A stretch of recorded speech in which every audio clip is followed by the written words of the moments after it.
Bonjour maître. Bonjour.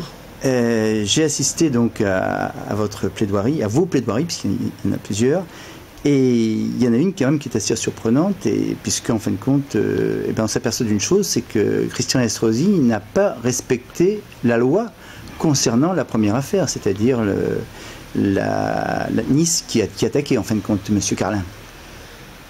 Alors, j'allais dire, il n'est pas le seul en la matière. Effectivement, Christian Estrosi, qualité de maire de Nice, d'une part, et président de la métropole Nice-Côte d'Azur, d'autre part, n'a pas respecté la loi qui l'obligeait, avant d'agir en justice, à recueillir une délibération du conseil municipal pour ce qui concerne la commune de Nice, et du conseil métropolitain pour ce qui concernait la métropole Nice-Côte d'Azur. Il ne l'a pas fait. Le tribunal a sanctionné cette carence par une nullité de la procédure. Et il en est de même de la part d'Éric Ciotti, qualité de président du conseil général, qui, lui également, dans la même situation, n'a pas daigné solliciter l'Assemblée départementale pour obtenir une délibération l'autorisant à déposer une plainte en diffamation publique. Quand vous dites daigner, ça veut dire qu'il n'a pas pris, disons, à son importance cette affaire. Ah ben, ça, je ne sais pas exactement, mais j'allais dire c'est une condition sine qua non. J'allais dire c'est une condition de base. Il devait le savoir, non? En tout cas, il y avait des conseils. Voilà, oui, tout à fait. Il y a des services juridiques tout à fait. Au niveau de ces assemblées territoriales, donc tout à fait. C'est quand même singulier de constater une telle carence. Est-ce que vous ne pensez pas que les plaignants, il y en a eu beaucoup quand même, qui se sont présentés à la barre, ont été un petit peu influencés quand même devant, voilà, pour porter plainte? Ah, mais j'en suis persuadé. Je suis persuadé qu'ils ne l'ont pas fait de leur propre initiative. Et que donc face à ce pamphlet, parce que c'est quand même un livre un petit peu brûlot vis-à-vis de la politique locale, les plaignants, en dehors des corps constitués, ont été expressément sollicités pour déposer plainte, avec d'autant plus de facilité d'ailleurs que les consignations obligatoires prévues par les textes de loi ont été payées, non pas sur leurs deniers personnels, mais sur les deniers publics. Ça, c'est tout à fait légal, c'est-à-dire qu'à partir du moment où un agent donc de la fonction publique est incriminé, si j'ose dire, enfin là, il se sentait diffamé.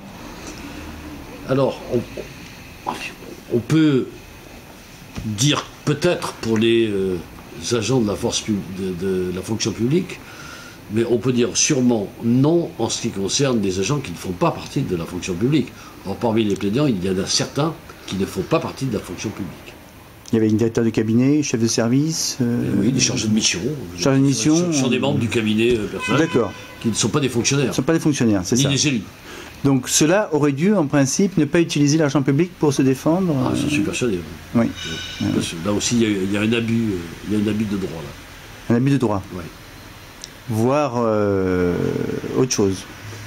Bon, je sais pas. Enfin, en fait, en tout cas, ce n'est pas une pratique normale. À partir du moment où on utilise des fonds publics, c'est quand même, faut justifier l'utilisation de ces fonds publics. Alors, on peut le justifier si on est un élu, d'accord. On peut le justifier encore si on est un fonctionnaire territorial. On ne peut plus le justifier si on n'est ni l'un ni l'autre. Tout à fait.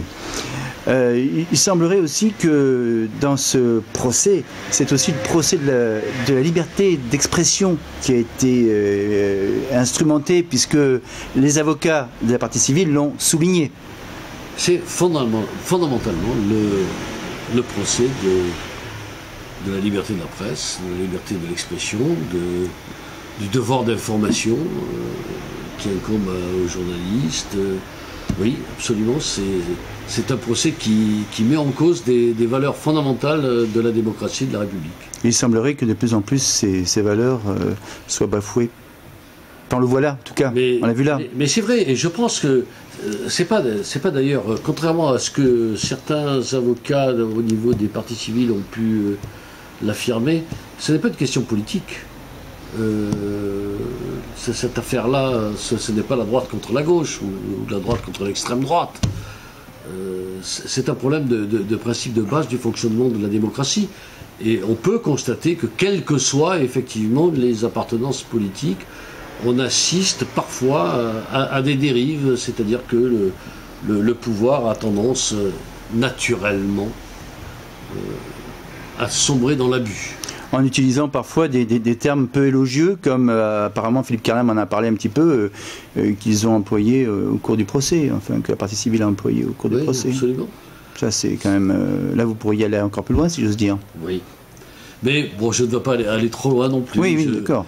Je préfère m'en tenir, ce qui pour moi est l'essentiel, au fondement républicain, au fondement démocratique, à ce que Montesquieu appelait la séparation des pouvoirs, et donc l'exigence qu'un pouvoir, pour ne pas sombrer dans l'abus, puisse être limité par un autre pouvoir. Comment se fait-il que de tels livres, disons, voient rarement le jour, c'est quand même assez exceptionnel, là, de prendre de A à Z plusieurs même entités et...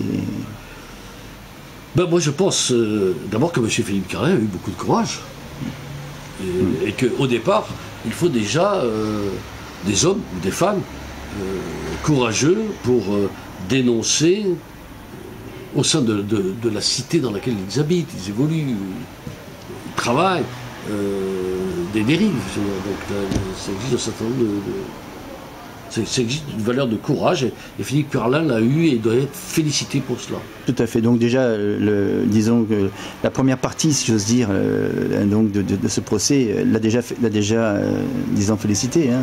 Tout à fait. Donc c'est déjà pas mal. Maintenant, verdict le 25 novembre, je crois, c'est ça ? Verdict le 25 novembre pour les 4 dossiers restants, puisque sur 8 dossiers, 4 ont sombré dès l'introduction. Oui, puisqu'il y en a un qui n'était pas présent, déjà. Il y en a un qui s'est désisté. Voilà, désisté. Hein, c'est le maire de Beausoleil. Oui, monsieur c'est ça.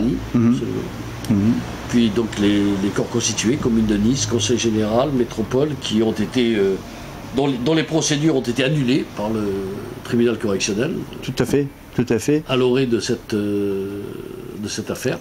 Donc il reste 4 dossiers qui ont été évoqués, qui ont été plaidés, dont les jugements seront rendus le 25 novembre prochain. Nous attendons ces décisions avec impatience. Mais j'imagine comme tout le monde, puisque ça serait qu'une confirmation des premiers jugements rendus. Enfin, ça serait bien. Voilà, ça serait intéressant. Pour les